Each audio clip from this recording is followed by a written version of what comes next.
예, 오늘 하나님께서 주신 말씀은 요한일서 4장 1절에서 12절 말씀입니다. 오늘 말씀에 대해서 하나님의 은혜가 여러분들 삶 가운데서 함께 하실 줄 믿습니다. 예, 오늘 말씀은 두 파트로 우리가 보겠습니다. 1절에서 6절에 나오는 내용과 7절에서 12절에 나오는 내용을 우리가 보겠습니다. 먼저 1절에서 6절에 나오는 내용은 영을 분별하라 하는 그런 뜻입니다. 지금 현재 우리가 살고 있는 이 세상에서 너무 필요한 말씀이죠. 우리는 가짜 영과 하나님의 영을 분별할 수 있어야 됩니다. 지금 너무나도 많이 이 거짓 선지자들 뿐만 아니라 복음을 변질시켜서 말씀을 전하고 거기에 미혹받아서 들어가는, 하나님의 말씀을 잘 알지 못하면 하나님을 모르면 미혹받을 수밖에 없어요. 그래서 우리는 깨어서 기도하고 깨어서 언제나 분별할 수 있는 그러한 모습이 우리 안에 있어야 됩니다. 그다음에 7절에서 12절 내용은 아, 서로 사랑하라는 그런 뜻이죠. 그러면 1절에서 6절에 나오는 내용을 한번 보겠습니다. 1절입니다.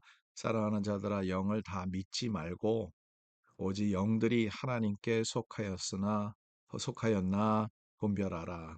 많은 거짓 선지자가 세상에 나왔습니다. 그때도 그렇고 지금도 그렇습니다. 그래서 사랑하는 자들아, 영을 다 믿지 말라. 예, 여러분 여기에서 많은 영들이 있습니다. 여러분 그거 다 믿으면 안 돼요.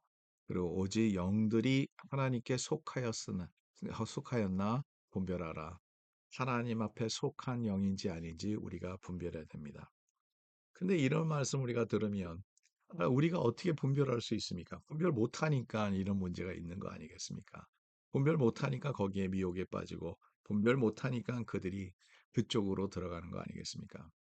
뭐 룰을 우리가 하나 생각한다면 가장 중요한 것은 하나님의 말씀과 일치돼야 된다는 거죠. 모든 것이 다 하나님의 말씀과 주어졌던 내용과 있어야 된다는 거죠. 그래서 오늘 두 가지 내용만 우리가 보겠는데요. 중요한 것은 우리가 말씀을 알지 못하면 우리는 분별도 못할 수밖에 없는 것이죠. 말씀을 읽어야지 하나님이 무슨 말씀을 하시는지 알지 않겠습니까? 말씀을 읽어야지 하나님의 생각을 우리가 조금이나마 우리가 알 수 있지 않겠습니까? 우리가 다 알 수는 없습니다. 그러나 하나님을 알아야지만, 우리가 진짜를 알아야지 가짜도 우리가 알 수 있는 것이에요. 2절 내용을 이제 첫 번째 한번 보겠습니다. 이로써 너희가 하나님의 영을 알지니 곧 예수 그리스도께서 육체로 오신 것을 시인하는 영마다 하나님께 속한 것이요. 이때 당시에 문제가 있었던 것은, 어떻게 하나님이 진짜 거룩하신 하나님이시라면 어떻게 이 더러운 인간의 육신으로서 이 세상에 오셨을 수 있냐 하는, 그래서 예수님께서 성육신 하셨다. 하나님께서 성육신 하셨다. 그러니까 하나님 자신이, 신이 육신으로 왔다는 것을 부인하는 거예요. 여러분, 근데 이것을 부인하면 복음을 부인하는 겁니다. 이것을 부인하면 모든 것을 부인하는 거예요.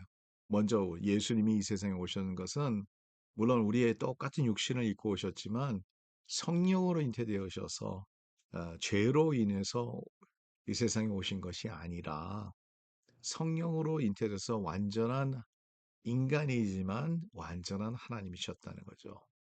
그래서 예수님은 죄가 없으신 분입니다. 그래서 예수님이 이 세상에 육신으로서 오셔서 그 예수님 자신이 하나님 앞에 제물로 바쳐지지 않는다면 우리는 구원을 받을 수 없습니다.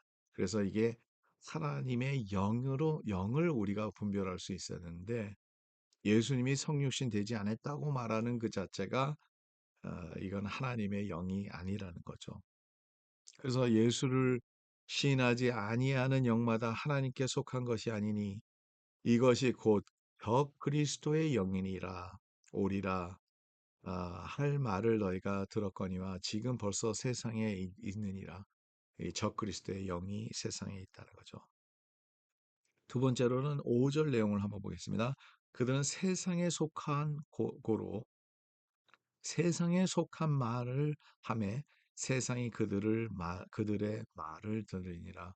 두 번째로는 하나님의 영과 또 세상의 영은 다르기 때문에 하나님의 영을 믿고 의지하고 따라가는 사람은 하나님의 뜻을 따르고 세상에 속한 것이 아닌데, 그래서 세속적인 그런 냄새가, 세속적인 영이 지배할 때 그 영이 바로 하나님의 영과 다르다는 거예요. 성령은 우리에게 거룩함과, 성령은 언제나 하나님의 말씀과 함께 하는데, 세상의 세상적인 것을 우리가 자꾸 생각하면 그 세상에 속한 것으로 봤을 때 그 영은 하나님의 영이 아니라는 거예요. 여러분, 많은 혼돈이 있습니다. 예수 믿는 사람들도 때로는 이 세상적인 것을 너무 즐기다 보면, 그 영을 즐기다 보면 우리는 언제나 조심해야 돼요. 아, 이런 케이스도 있죠. 주말에는 교회도 가고 예수 믿는다 그러고 예배도 드려야 되면, 이건 우리가 어렸을 때부터, 어느 때부터 우리가 예수 믿는 그 순간부터 우리가 습관적으로 하지만, 진정으로 예수 믿는 사람은 세상과 똑같이 살면 안 된다는 거예요. 세속적으로 살면 안 됩니다. 세상 사람들이 노는 것 같이 우리가 놀고, 세상 사람들이 생각하는 것 같이 생각하고, 세상 사람들이 행동하는 것 같이 행동하고, 이 세상에서 다른 사람들을, 우리 경쟁자들이 있으면 그 사람들을 눌리고, 이러한 그 모습이 진정한 예수 믿는 사람들의 그 영이 우리 안에 있느냐 하는 이 질문을 한번 해볼 수 있습니다. 두 번째로는 요한일서에서 가장 많이 강조하는 것이 사랑이죠. 그래서 7절에서 12절도 마찬 그렇습니다. 근데 하나님의 사랑이 어떤 사랑이느냐 하는 내용이 이제 9절, 10절을 보면 거기에 나와 있어요. 하나님은 예수 그리스도를, 독생자를 이 세상에 저와 여러분들을 대신하여 십자가에 못 박혀 돌아가심으로 우리의 죄를 속하여 주시기 위해서 화목 제물로 하나님의 아들을 드렸다는 거죠. 하나님의 사랑이 그런 사랑이라는 거죠. 그래서 오늘 말씀은 서로 사랑하라고 합니다. 11절에 사랑하는 자들아, 하나님이 이같이 우리를 사랑하신즉 우리도 서로 사랑하는 것이 마땅하도다. 그래서 우리는 하나님의 사랑 안에 있을 때 이러한 사랑을 이루면서 주님께 영광 돌리기를 간절히 바랍니다. 하나님 감사합니다. 오늘도 말씀 주셔서 감사하고, 이 말씀 안에 있는 진리대로 영 분별할 수 있도록 도와주시고, 하나님의 사랑 안에 거하게 해주시고, 우리도 서로 예수님이 우리를 사랑하셨고, 하나님께서 우리를 사랑하셔서 독생자 예수 그리스도를 보내신 것 같이 우리도 하나님을 사랑하고 이웃을 사랑할 수 있도록 인도하여 주시옵소서. 예수 그리스도의 이름으로 기도 좀 나이다. 아멘. 오늘도 주님 사랑 안에 승리하는 하루 한 해가 되기를 간절히 바랍니다.